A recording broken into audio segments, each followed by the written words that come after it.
हमारे to the साथ extent Ashish, that you're talking about 1 crore plus. Okay Jairam, will come to you. हमारे साथ आशीष चौहान इस समय जुड़ रहे हैं, बॉम्बे स्टॉक एक्सचेंज के CEO. Ashish, welcome to Zee Business, India's number 1 business channel. Frank opinion on that, STT जो है उसकी दरें कम कर दी गई हैं और सीटीडी इंट्रोड्यूस कर दिया गया है इन कमोडिटी मार्केट्स। क्या आपको लगता है यह वाजिब है? जो बाजार पिछले 6-7 साल से चल रहे हैं, जो अपने पैरों पे खड़े नहीं हो पाए, और बीजेपी कह चुकी है अगर सीटीटी आएगा तो उसका हम कड़ा विरोध करेंगे। Do you think this is right?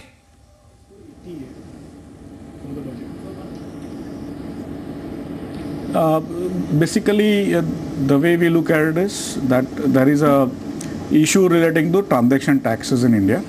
Transaction tax का एक इशू है जो स्टॉक मार्केट पे लगाया गया था पहले, और आपको याद होगा पहले कमोडिटीज़ पे भी लगाया गया था,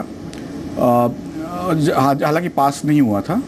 अभी वापस एक प्रपोजल आई है, और देखने लायक ये है कि स्टॉक मार्केट में जो एसटीटी है उस बेसिकली फाइनेंशियल जो डेरिवेटिव्स होते हैं, या गोल्ड में हो, सिल्वर में, ऑफ कोर्स इस प्रपोजल में आई थिंक एग्रीकल्चर पे सीटीटी कमोडिटी ट्रांजैक्शन टैक्स की प्रपोजल नहीं है, लेकिन जिस तरह से हमने देखा हुआ है कि बेसिकली जो एसटीटी सिक्योरिटीज मार्केट को और कमोडिटीज के जो डेरिवेटिव्स है, दोनों मार्केट को समान तरीके से एक ट्रीटमेंट मिलनी चाहिए। आशीष, आप वैसे भी इसकी वकालत करते रहे हैं। आशीष, आप वैसे भी इसकी वकालत करते रहे थे कि दोनों मार्केट्स को समान ट्रीटमेंट मिलनी चाहिए। एसटीटी तो घटा है, लेकिन इसके अलावा भी इक्विटी मार्केट्स में और कई अनाउंसमेंट्स की गई हैं। राजीव गांधी इक्विटी स्कीम का दायरा बढ़ाया गया है। जो फॉरेन इन्वेस्टर्स हैं उनका सीधा निवेश अलाउ किया गया है, वे अब पार्टिसिपेट कर पाएंगे म्यूचुअल फंड में। इसके अलावा और जो कदम उठाए गए हैं, खासकर जो एमएफ डिस्ट्रीब्यूटर्स हैं वो अब एक्सचेंज मेंबर्स भी होंगे। इन सारे कदमों को, जो स्टॉक मार्केट रिलेटेड कदम है, इसे आप कैसे देख रहे हैं?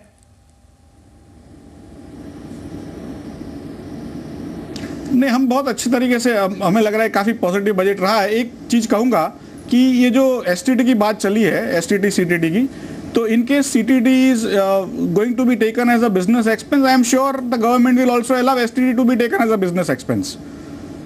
जी चलिए, ये this will be a right contest now because we have Ashok Chauhan with us. Ashish, मेरा सवाल आपसे है, एफआईआईज के लिए भी यहाँ पर काफी कुछ प्रावधान रखा गया है। क्लियर फोकस है वित्त मंत्री का कि जो विदेशी निवेश है उसे बढ़ाया जाए। जो 10% से ज्यादा का निवेश विदेशी संस्थागत निवेशक का होगा किसी भी कंपनी में, that will be treated as FDI. और साथ ही एक सिंगल केवाईसी स्ट्रक्चर बनाने की बात हुई है जिससे एफआईआईज का निवेश देश में आसान हो सके। इस पर आपकी राय? नहीं, ये बहुत ही अच्छी बात है, और एक्चुअली मैं मानता हूं कि जैसे ऑनरेबल फाइनेंस मिनिस्टर जी ने भी कहा है कि एफआईआईज के पैसे भी भारत को ग्रोथ के लिए ज़रूरी है, फॉरेन से भी पैसे आने चाहिए, और जो भारत का आम नागरिक है, आम निवेशक है, उसके भी पैसे स्टॉक मार्केट में आने चाहिए। इनफैक्ट लास्ट कई सालों में स्टॉक जो फाइनेंशियल इंस्ट्रूमेंट्स है वहाँ पे इन्वेस्टमेंट काफ़ी कम हो गया है। अभी करीब 8% होता है हाउस होल्ड सेविंग्स का जो टोटल इन्वेस्टमेंट आता है, उसमें से सिर्फ 8% फाइनेंशियल इंस्ट्रूमेंट में होता है। तो उसको कैसे बढ़ाया जाए, और उसमें ये आरजीएसएस उसका भी एक इंपॉर्टेंस रहेगा। इवन म्यूचुअल फंड डिस्ट्रीब्यूटर्स को डायरेक्ट एक्सचेंज के मेंबर बना के जो डिस्ट्रीब्यूशन है म्यूचुअल फंड का वो भी अच्छे से कर सकते हैं। और एफआईआईज और इवन क्यूएफआई जो क्वालिफाइड फॉरेन इन्वेस्टर्स है, जो छोटे छोटे निवेशक है फॉरेन से जो भारत में निवेश करना चाहते हैं, उनके लिए भी एक अच्छी चीज़ होगी कि वो उनका जो रजिस्ट्रेशन वगैरह काफ़ी आसान हो जाएगा एक सिंगल केवाईसी की वजह से।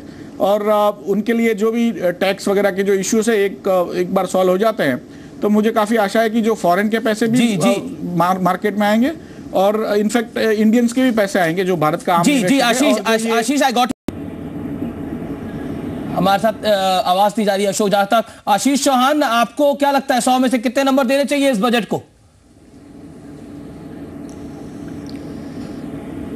As I think my earlier speaker said, this is a workman-like budget, and within the given constraints, he has done a lot in terms of the stock markets. So we think it should be 80% we should give out of 100 at least. चलिए, आप तो distinction दे रहे हैं चिदम्बरम साहब को, आप तो distinction दे रहे हैं, मुझे लगता है 75% से ज्यादा मार्क्स दे रहे हैं।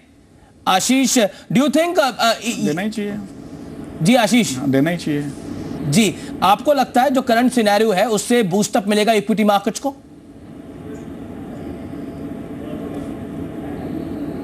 हमें आशा है कि जो स्मॉल इन्वेस्टर्स हैं इंडिया के और इवन जो फॉरेन के निवेशक हैं, दोनों के लिए ये जो तरीका है आसान कर दिया है इन्वेस्टमेंट का।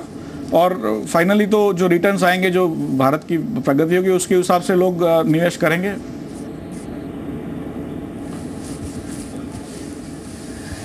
एक सवाल आपसे ये भी होगा, जो जिस तरह से नंबर्स निकल कर आए हैं डिविडेंड डिस्ट्रीब्यूशन टैक्स के बारे में, वो आपको किस हद तक क्रेडिबल दिखते हैं?